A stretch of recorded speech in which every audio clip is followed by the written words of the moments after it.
show, Yvette Rose. Yvette, how you doing? Hello, thank you for having me back again. I'm so happy.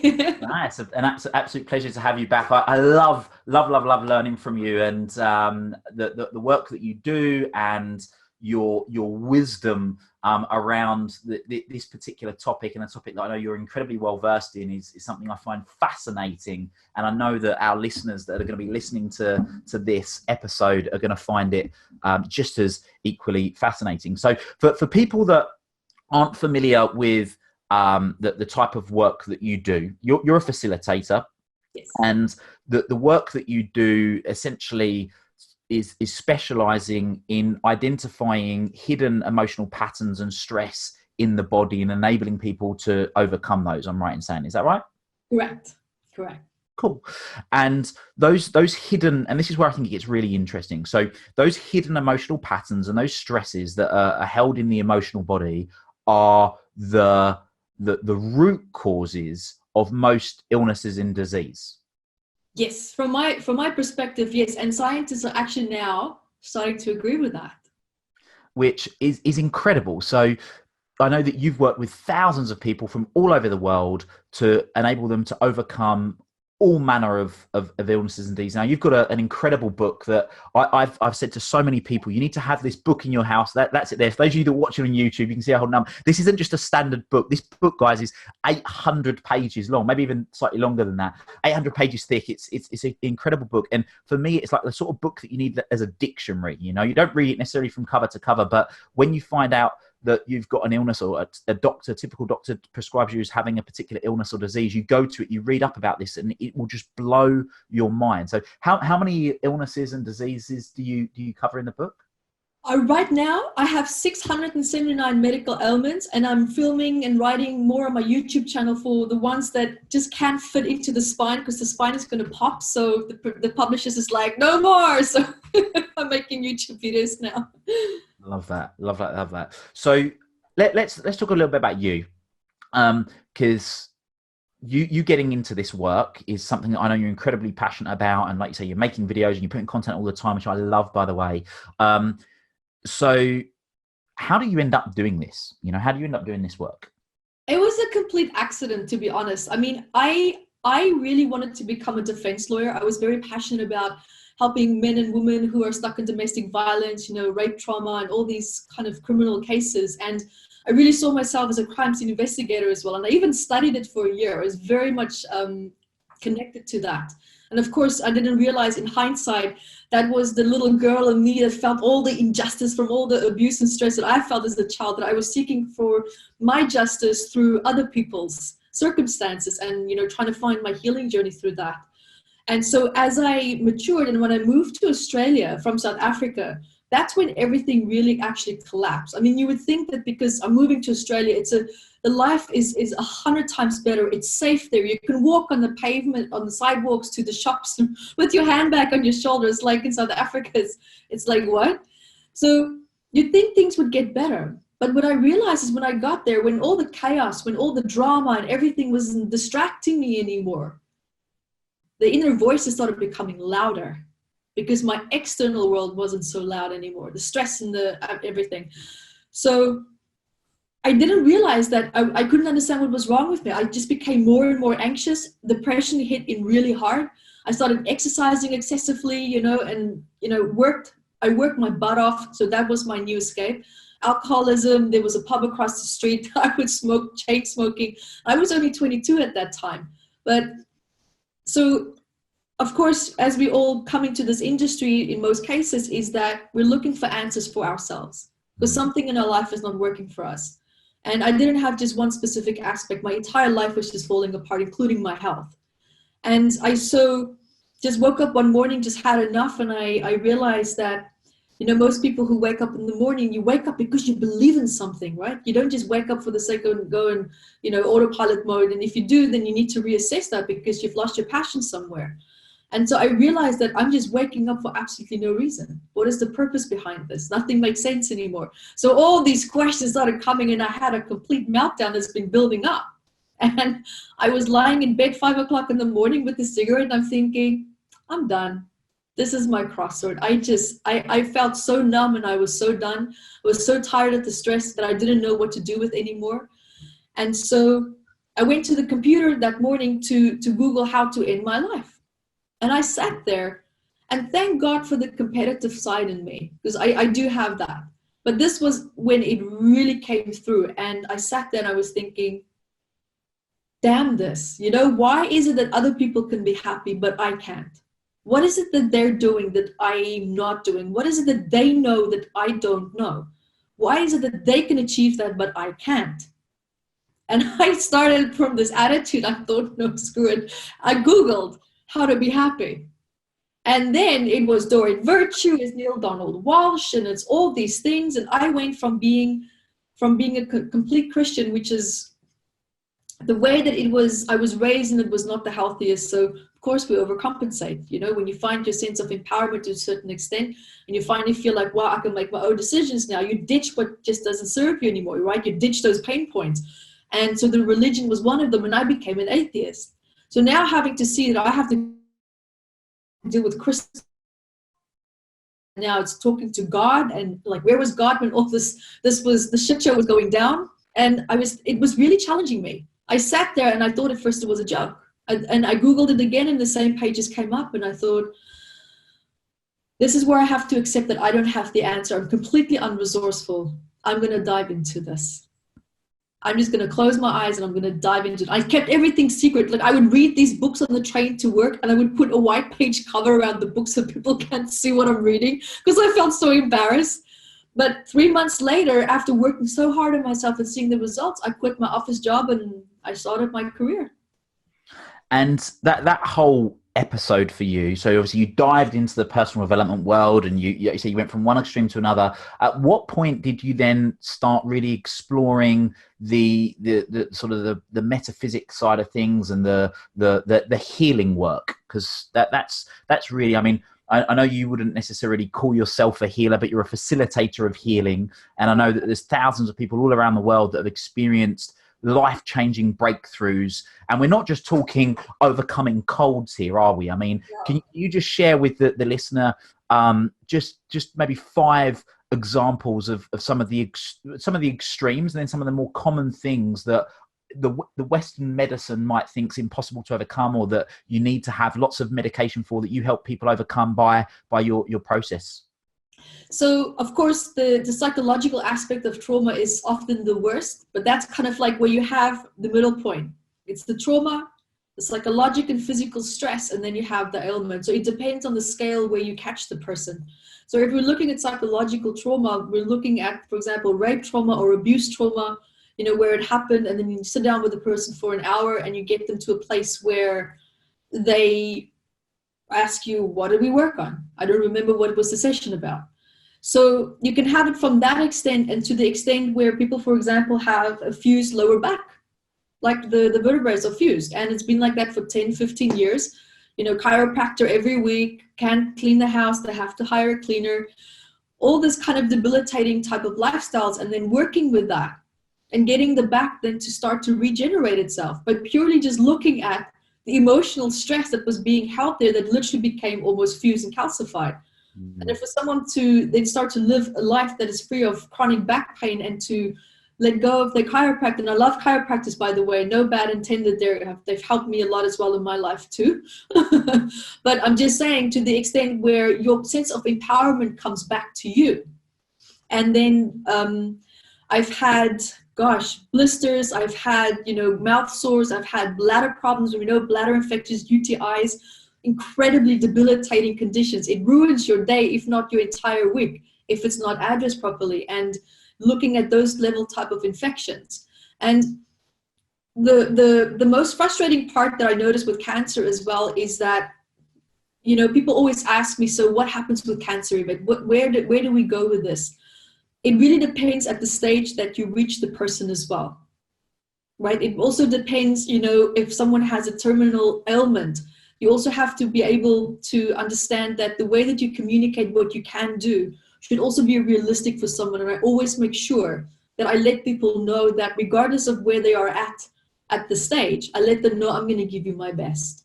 But that is all that I can do. I can't promise you anything, but we're gonna see this through from beginning to end.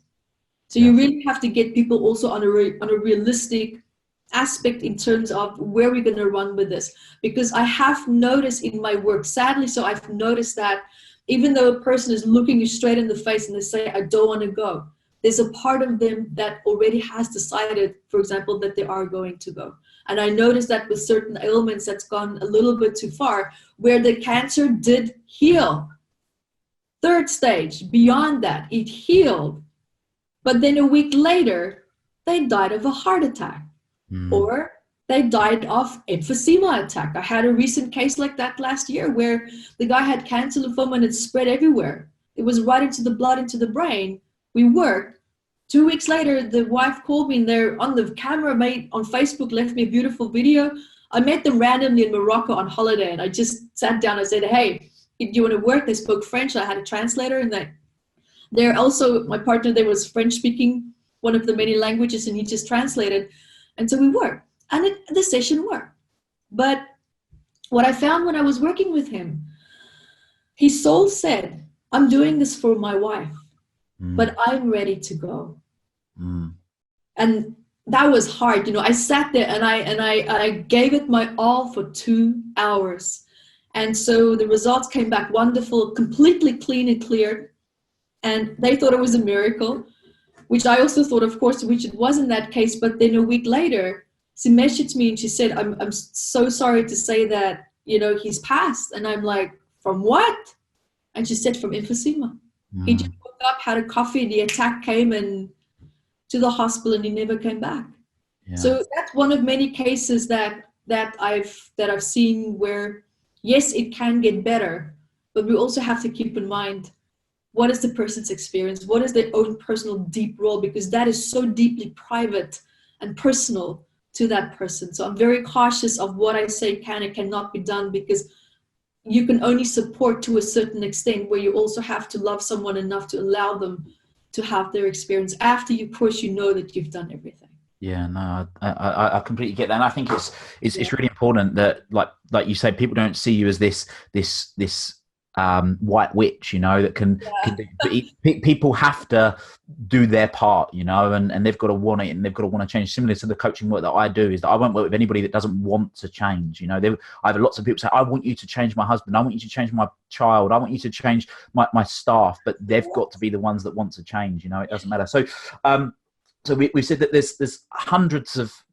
like you said, approaching 700 popular YouTube videos of particular illnesses and disease and ailments that you have your process of unraveling, getting to the root cause, and then enabling people to overcome. So for people that listen to this and go, well, all right, but what is that process? Is it the same process for every disease and illness, or is it completely unique and you've learned nearly 700 different unique ways of doing it? What's the process there?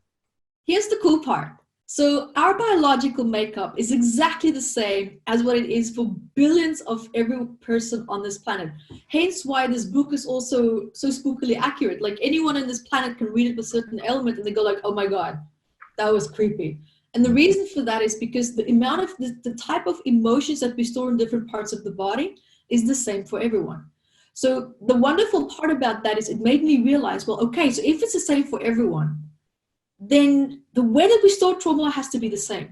Whether it's from ancestors, whether it's in our life and how it's combined, environmental factors as well. So that means that if it's stored a certain way, it has to be released a certain way as well. If we bring certain factors together into the correct algorithm. And that's what I started noticing with the body. And so how this started for me was that I just worked with clients and started doing live events. And my intuition started to open up as well, something that I was not quite used to yet. And I started sensing with my body how the body reacts to certain commands that I would say, and certain aspects that I would tap into the body, and then observing something spontaneously happening. And I started documenting the algorithms of how the body reacts to certain things that I would do. And I noticed that the consistency of that was the same for every single person, regardless of where I was in the world. And I thought, wow, this is amazing. So not just emotions are consistent, but the way that the trauma is released is consistent. Now, there's a specific method for emotional trauma to be released. And then we also have a specific method for pain, which is 80% the same as emotions, because of course the pain is an end result of too many emotions. And then there's also a technique for working with addictions. It's very close to the emotional approach that we would take. And the beauty of that is, I noticed that many people say, yeah, but you know, some things can't be triggered in the body because of emotional stress, because our environment plays a role. Yeah, but you know, we have to think about this, because you react to your environment based on your predispositions and how you also feel on that day. So you have these two components coming together based on your threshold, your resilience, how high or low it is for the specific state of mind that you're in, depending on the trauma that took place on the day and how you felt as a result of your environment, and perhaps any toxicity even that could have been around you. Because you've seen people getting ill living in an environment that's unhealthy, meaning how, like toxic wise, like toxicity in the water or the air, it could be pollutants, but there's the same person living with them one house down the street, and that person's perfectly fine. Right? So there's a reason why these two are separated, and that's because it depends on your predispositions, meaning your emotional predisposition. I'm not even talking about ailments. Your emotional predisposition and trauma, because the more heightened that becomes, the lower your threshold is going to become in order to endure certain stress factors. And we all have thresholds. So it's a matter then of the body saying, I can't handle this anymore. And it depends where in the body, combined with your diet, combined with the vagus nerves, where is it communicating properly to different organs to say, hey, do your job, do your job. So all these aspects are being affected based also on your emotions. I wish I should have a whiteboard to draw all this, but is this clicking in? Am I explaining well for you? Yeah, you know, I think, like you say, I think it's such a fascinating subject, and there's obviously so many elements that come to it. But yeah, like you say, you're doing a great job of explaining it in a simplistic way. So now I've asked a very broad brush question. So, in your opinion, I mean, we've mentioned trauma a lot, we've mentioned stress a lot. Are the majority, if not all, illnesses and diseases and addictions, is the root cause always trauma and stress? It depends. Trauma in the sense of emotional trauma and physical trauma, yes. So either emotional, physical trauma, or what causes that? Yeah. Yes. However, now if you're looking at someone that's born with an ailment, then of course we're going to be looking at what happened in the womb. Yeah. Which I spend a whole day on in my live events. I spend a whole day on that because it's so incredibly important. People thinking, well, no, the womb's fine. The placenta protects the baby. I'm like, no, it doesn't. And I was fighting so hard against it and through so much criticism until one day I found a scientist that actually said, yes, the protein in the lining of the placenta absorbs the mother's stress and it affects the child. And I'm like, yes, see? So I love that. I always love chatting with you, and we've had numerous conversations. And I remember when we were speaking before, you spoke about ghosts in your genes.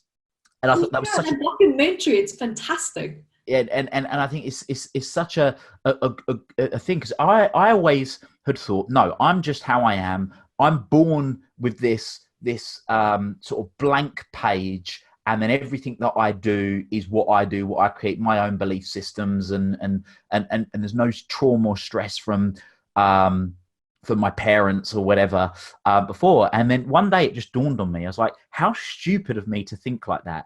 It's none of us think twice about the fact of, you look at a person and then you look at their parents, you go, oh my God, yeah, you're the spitting image of your mum or your dad or your aunt or your uncle, or your grandparents. It's absolutely obvious.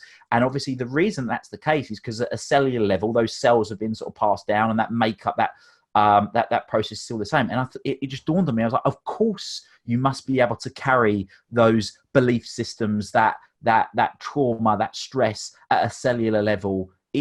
When you think of it like that, it's obvious, isn't it? It is. So, I mean, and I'm going to use a really easy example here. Imagine seeing a beautiful building. You're in Dubai and we're looking at this beautiful building that's in front of us. Now, that building is an expression of everything that's been brought and designed together to build this building. So now people always talk about this junk DNA. We should delete the junk DNA. We should get rid of it. I'm like, where did this people's intelligence go? Because that is the foundation of your history. That is who you are. It's part of you. You've become the person that you are because of that history. If you wipe that out, you're literally going to defragment your sense of self. It's the same as when you look at a building and you say, no, let's take out, that extra ingredient that we threw into the concrete. Let's take that out. We don't need that. Let's take that extra part out that we put into glass because it's too shiny. Let's take more of that out.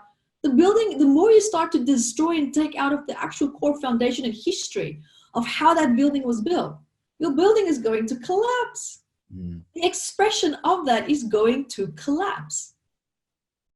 So from what I see from this perspective is that the reason why you know how to behave and react and think certain ways, how to be intuitive, for example, like these things can't necessarily be explained in our biological makeup.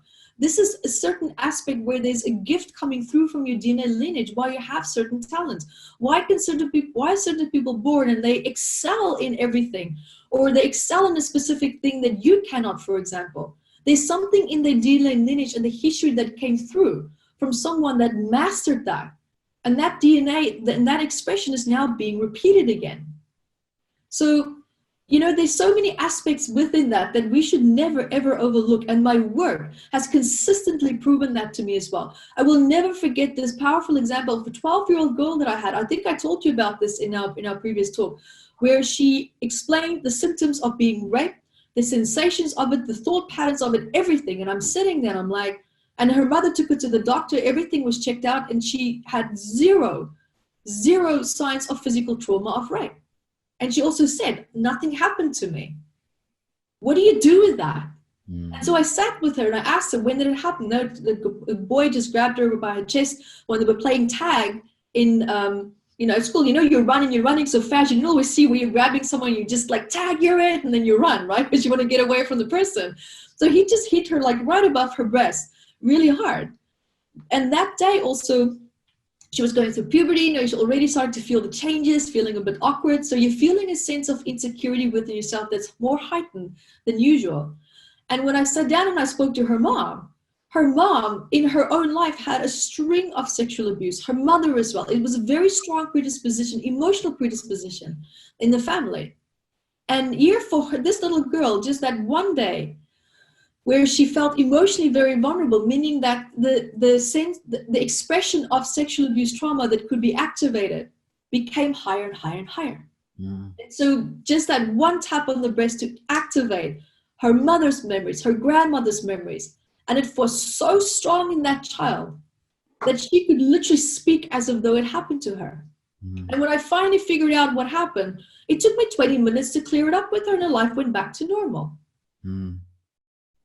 Incredible. And so basically what you're saying is that the stuff that's lying dormant, in our psyche, that's lying dormant, that has that trigger, whatever that trigger might be. And yes, some stars might have to align for that to be the case, but then all of a sudden it opens up, and then people can be caught in that trauma cycle for years and years and years without realizing, but in as quick as 20 minutes, you can dissolve it and get that sorted.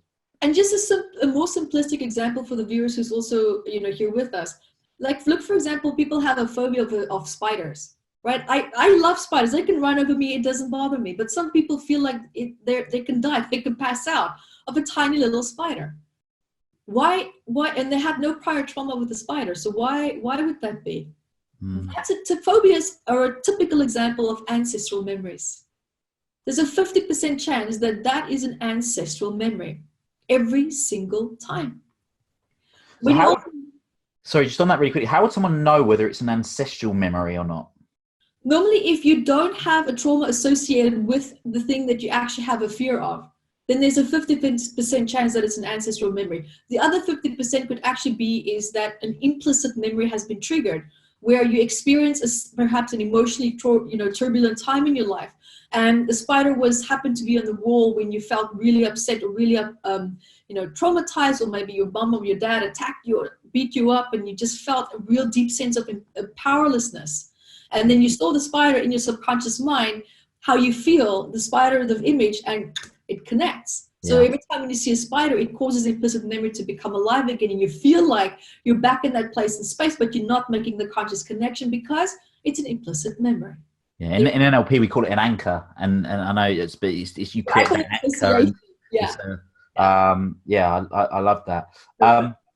So and just to share, I'll share openly. I know I've shared this with you before, Yvette, but so when I was born, or not long after I was born, by the time I was like 2 or 3, I ended up having a cyst in my right ear. Now, people that are watching me on YouTube right now, so by the way, if you're listening to this on iTunes, Stitcher, or wherever else you're listening to it, we do record these so you can see myself and Yvette on YouTube. But if people look at me straight on, and most people don't realize this until I say it, is that it looks like I've got one ear.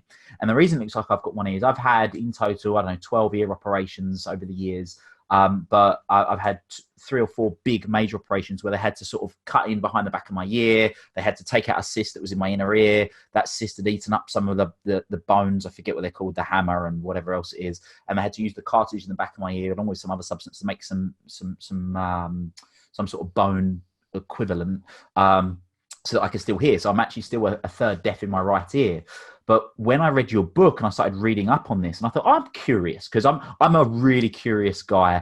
And if I see something new, I'll dive into it. That's what I say. I get your book out sort of multiple times a week, and anyone that tells me they've got an illness, I open that book and I want to learn about it, and I put it to them and see if it rings true. They normally say yes. I go, right, buy this book, connect with Yvette. And yeah, so I did that, and basically anything on the right hand side is male, right? Masculine, typically father related, and anything that is an ear problem, as I understand it, is typically sort of household arguing. And when I thought about it, I was like, right, what was going on around the age of 2 years old when this cyst first came about? And basically, my mum and dad, well, my mum had got pregnant with my brother and sister, who are twins, and they're sort of 2-3 years younger than me, and it just made sense that you could imagine there was a lot of household arguing because stresses of, hold on a minute, we've got one baby, now all of a sudden we're going to have 3 money challenges and all that stuff, and it just made perfect sense. And I was like, oh my god, yeah, that could be what it is. I didn't want to hear at the age of 2 years old the household arguing, particularly from my dad. So therefore this ailment sort of created in my ear. What's the meaning behind cyst? I know you mentioned it last time we spoke as well. That's almost like when you look at the emotion of resentment, like a hardened version of that. Yeah. So again, the resentment, which again, and throughout my years, I mean, throughout my whole teens, I resented my dad. Now that could have been, again, a trigger of maybe resenting him for many, many years prior to that. And it gets really interesting. Really. It also depends if the cyst is a fatty cyst or if it's the kind of cyst that has the fluid in it. So, or if it's a cyst that becomes cancerous, if it's benign. So it really depends the type of cyst that it is. It's always going to be resentment that it comes into play with, but it also brings in extra messages that's combined with the resentment there as well. But the general aspect of that is normally resentment. Really interesting. If it's a fatty cyst, just one example, if it's a fatty cyst, then you're looking at resenting circumstances that you cannot insulate and protect yourself from. Right. Okay. Yeah. Can't protect. So again, this is just a really, really high level basic version of what Yvette's book is all about. I mean, nearly 700 different things here. There's one that I want to bring up, and the reason I want to bring it up is because I have these messages. I call them messages. So I have these moments sometimes where things just ring true for me.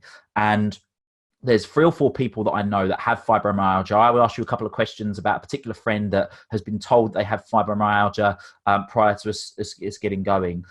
So what I'd love to do is for other people, and particularly for these couple of people that I want to send this to, because they're kind of, I don't want to use the term hopeless or helpless, but they're kind of like, well, there's nothing we can do about it. So just using that as an example, what is fibromyalgia? And according to obviously your incredible philosophy, what is it that's caused it, and what would be the process if people wanted to overcome that as an example that they would go through with you? So fibromyalgia, I've noticed, is an ailment where you basically have the fibers of the muscles, the nervous system, everything starts to contract and it can spasm. And it can spasm randomly anywhere in the body. There's no consistent starting point of that. And I've also noticed that there's no real consistent trigger of it that we're consciously aware of. What I did notice about this is that there's a very incredibly strong ancestral traumas of sexual abuse and physical abuse. Now, what's happening is that the expression, and also just to pause that there, the reason why fibromyalgia also randomly moves around in the body, it depends on the emotion, the negative emotion that you're energizing at the moment when something maybe upsets you or frustrates you or irritates you. Depending on what it is, normally that part of the body is going to flare up. Because ultimately what fibromyalgia is and what's happening is that there's a feeling of like, I'm not allowed to move on from where I want to, from where I am. I'm not allowed to change or create or do it is what I want. There's a feeling of like, there's always this shadow that's always just following you, just not giving you the freedom that you want. You feel there's a sense of entrapment in your life and you can't break away from that. And so what normally happens is that you're looking at, what is this, I just forgot what, it's like a syndrome. They actually have a name for it where the victim becomes attached to the abuser. What did I call it? It just escaped me. I use that example so many times. It's not coming. But there is an actual syndrome for it, and I hope it comes. Please come. And so there's this sense of loyalty to people who have abused you. And that programming, that pattern is very strong in the DNA lineage. And so it's almost like you're fighting pasts from the demon's past here. You want to move forward, but you feel like you can't because there's this underlying sense of loyalty. I'm not allowed to change. I'm not allowed to do what I want. It could also be that I've seen this, especially with people who were brought up in very strict religious programs or routines, and them wanting to break free from that. And that triggering off also a long set of very rigid upbringing in a person's childhood, being extremely controlled, feeling very, there's no space of freedom for me to just be me. So what happens is that tension, that emotional stress becomes so intense because there's nothing that you can do. And what happens is when we can't do anything, the body subconsciously automatically goes into what's called a freeze state. So there's a sense of the body that wants to freeze, but we don't consciously realize what the body is doing, and we try to move out of that. We try to, because we're fighters, we adapt to change. And so we're wanting to change. And so now what you're doing is you're fighting against the freeze instinct, hence the spasming on and off. So there's this whole sense of messages that's being communicated throughout the body, through the vagus nerve, the nervous system, the autonomic nervous system. Everything is not flowing properly because it's constantly being triggered by certain traumas in your environment. Now, what's very interesting about this condition is that where it gets a little bit more complicated and tricky is that I've noticed that sounds, certain type of images, depending on maybe a certain way that a specific tree looks, or it can be a smell, triggers a subconscious memory in the body. And that normally leads back to is a very severe ancestral trauma that's triggered. So fibromyalgia is basically an accumulation of DNA lineage trauma and stress that has now reached a threshold point where it cannot, where the biological body, our coping mechanisms, doesn't have the capacity to cope and deal with all this emotional stress anymore. And so everything is literally being squeezed into the next expression, which is the person who has that. So, and it's coming forward for it to be dealt with, it's coming forward to be released in order for the DNA lineage to survive and to become healthy again. So this is the sad part about how the DNA lineages work. It comes through to be dealt with. If it doesn't get dealt with, it will be passed on and on and on to the next person until it gets to a point where the person might end up, creating a terminal illness. And that's what our biological body are meant to be designed for. It's called evolution. I know people don't want to believe in evolution, but we do have evolution in our DNA lineage. And of course, these cells are looking for the best possible ways to survive and thrive. So sometimes we see an ailment or a sickness as, oh my God, my DNA lineage, my body, everything is failing me. Well, no, it's not. It's just saying, hey, we've had enough of the expression of this problematic gene. We need it to be resolved. What are we going to do about it? So we're going to keep passing it on until hopefully there's a problem solver down the DNA lineage that can resolve it.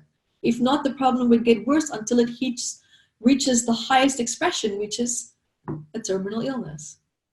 Yeah, and that is ultimately what it ends up becoming, right? Is that if it keeps building and building and building, doesn't get resolved, then that's what it can end up at, which we want to try and avoid. I know, so you definitely want to try and avoid. Is what part of the reason why you do the work that you do.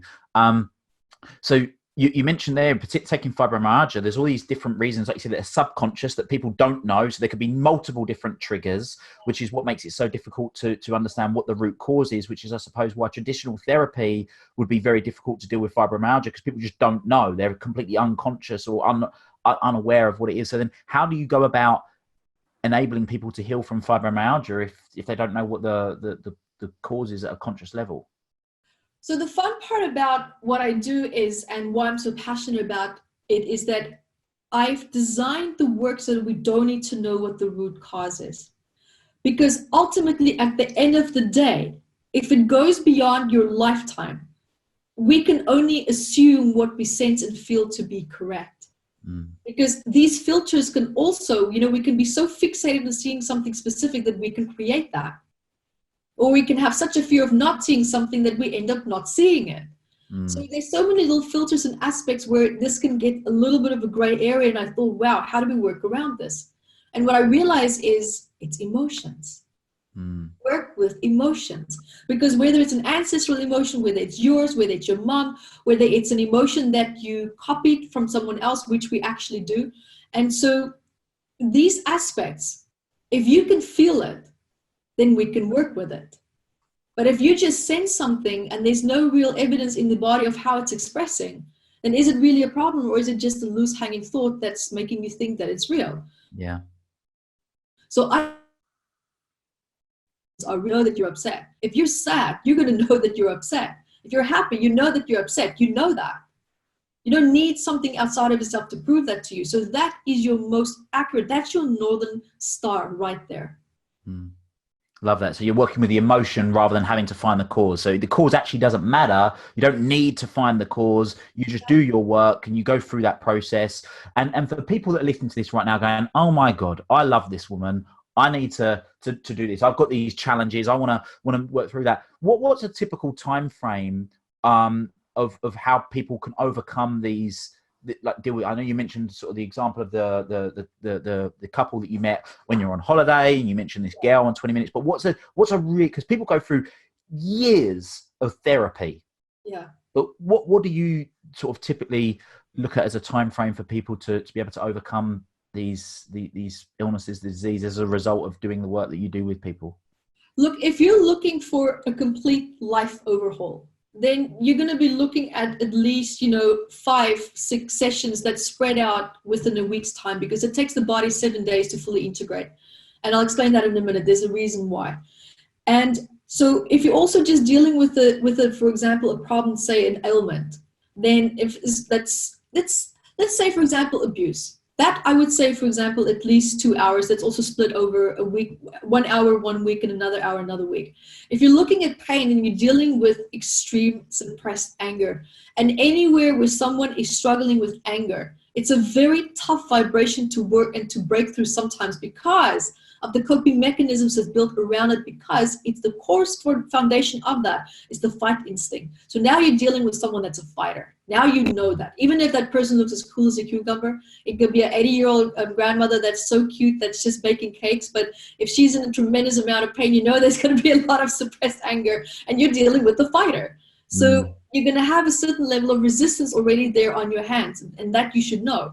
So now it's about working with this fight instinct, how to get that to calm down so that the person can really allow them to receive. So, it really depends if it's physical pain, if it's emotional trauma, or if we're working with addictions as well. So addictions, for example, I would say I would at least like to know that the person is, committed to at least 2 hours. So that's 1 hour. And then for the next week, another hour, because, people who are working with addictions, I worked with someone who was addicted to alcohol, wine, beer, all these things. We did an hour session, and alcoholics, they can be very naughty. They don't have the desire to drink, but the habit, just the habit of that when they get bored. And sometimes that anchor doesn't break completely in 1 hour. And so I said to him, please don't have any alcohol for a week. Let's just do this for yourself. Do this as your commitment to the session. And he didn't listen to me, and his body was so repelled by the beer that he drank at the bar that he drank this dark beer and he threw it up right on the counter. And he's like, this happened, I'm so embarrassed. And I told you. But the mind needs time to catch up. It needs that 7-day integration, because here's why. You have your neural pathways, you have the programming, you have the synapses within there that's holding messages, you have the programming running through the vagus nerve and the emotional body, the autonomic nervous system. Everything is still very much connected, including the memory of how you move your hand when you pick up a glass. It triggers the memory of alcohol. It triggers, if you think of, I need to relax, and you get pictures of wine, and you think of how I feel about wine. So, it all constantly circulates. And here now you have neuroplasticity, and that's when the neural pathways, the synapses, start to reprogram themselves. Now, for that to really fully, properly start to layer in, it takes 7 days. And if you did a really great job and you start to have neurogenesis, which is awesome, which is then you have new neural pathways growing. That also only starts after a proper 7 days. It can take up to 4 weeks for it to really fully grow and to integrate physically into the brain, which happens in the hippocampus, the limbic system. That's the emotional brain. But now, we also know that it's in the cerebellum as well. It's in other parts of the brain. We also have neurogenesis. So it does take the brain, the biological aspect of the body. It takes time to catch up. I don't know if all of you guys growing up in the 70s and 80s, I don't know if you remember the Roadrunner. The Roadrunner and the coyote, like meep, meep, and then the Roadrunner runs, and then the coyote comes like the slow motion afterwards. See the Roadrunner as your mind and your emotional body and your psyche. And then see the coyote as the physical body. There's certain aspects that, yes, it can be instant, and then there's certain aspects where there is a slight delay. And we just have to marriage these two as husband and wife. The wife's always faster, or the husband's always faster, and the other spouse is coming. Be committed and wait, right? So you can be reunited back together again, and then continue life happily ever after. That's how I see it. Love that. What an analogy. And in terms of the people that are listening to this, because I know there's people that are going to be thinking, right, I need to get in contact with you to do this. And you talk about these sessions. Are they like hypnotherapy sessions that you're doing, or is it more like a coaching session where you're just asking questions and they're replying information to you? How do these sessions work with you and the work that you do with people specifically? Oh, so how does the session look like? Yeah, I'm curious for people that might be thinking, all right, cool. So if I'm going to have a session with Yvette, is it like a hypnotherapy session, or is it more just like a coaching session where you're asking questions? Sure. No, so how it works is, I send standard questions to people so they answer the questions. So it gives me an idea already of, okay, we're dealing with these areas in the body, By just reading their problems, I can already even tell what could potentially be wrong in the biological body, which is really cool. But so how this works is it actually works through the connection of our electromagnetic fields. By we already just seeing each other, our fields can also be communicating and being connected that way. And it's through this electromagnetic field that we work with. Now, the electromagnetic field is propelled by thought. When you have a thought, whether it's positive or negative, your neural pathways fires off electromagnetic fields. And through intention, we can direct exactly where this intention goes. That's why if someone's really pissed off with you and they stare at you, you can feel that. You feel really uncomfortable. Now imagine if you actually re-energize that thought of anger with a thought of love, compassion, and healing, knowing and understanding what needs to shift in the body and where. Your body's going to respond. It's going to react. So I don't control or manipulate or delete or take anything out of a person's body. It's by purely me just connecting with them in the correct way with the focused intent, which is incredibly important. I stress that so much in my live events. If your focus is scattered, your results will be scattered, period. Because your intention goes to the person, and then your person responds to you. Now, if your focus and intention is I should have done that yesterday. I forgot to pay that bill. I'm here at the session. It dips in and out in the strength of the session and the body respond, and that person's body responding to you. So that's why sessions can sometimes feel a little bit mentally draining. It's not that it's energetically draining. It's more mentally draining because of the level of focus that you need to hold when you work with someone. So that's basically how it works. So interesting. So interesting. So look, I'm always grateful for us to catch up and spend some time. So people right now, if they go, right, I want to learn more from this woman, where can they find you? Where can they, feel free to sort of share your book. I know I've already plugged it a few times. Sure. Yeah, you guys can grab Metaphysical Anatomy on Amazon. There will be an app coming out later this year. I know it's a big book to travel with.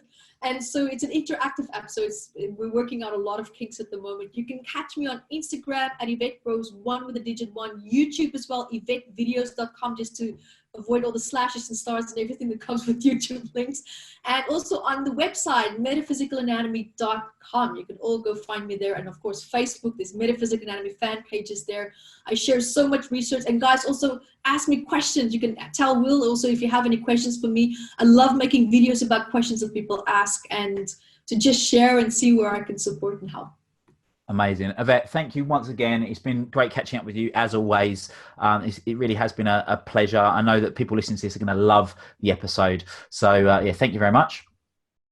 Thank you for having me. It was wonderful. I loved it. My pleasure. And for those of you that are listening, there'll be a new episode coming out very soon. Until next time, make it happen. Thank you for listening to this episode of the Make It Happen with Will Polston podcast. Make sure you join Will's free Facebook group, the Make It Happen community. Please support the show by subscribing on iTunes, Spotify, Stitcher, SoundCloud or Google Play. Share this episode with at least one friend you think would benefit from it and give Will a 5-star review wherever you download your podcasts. Until next time, make it happen.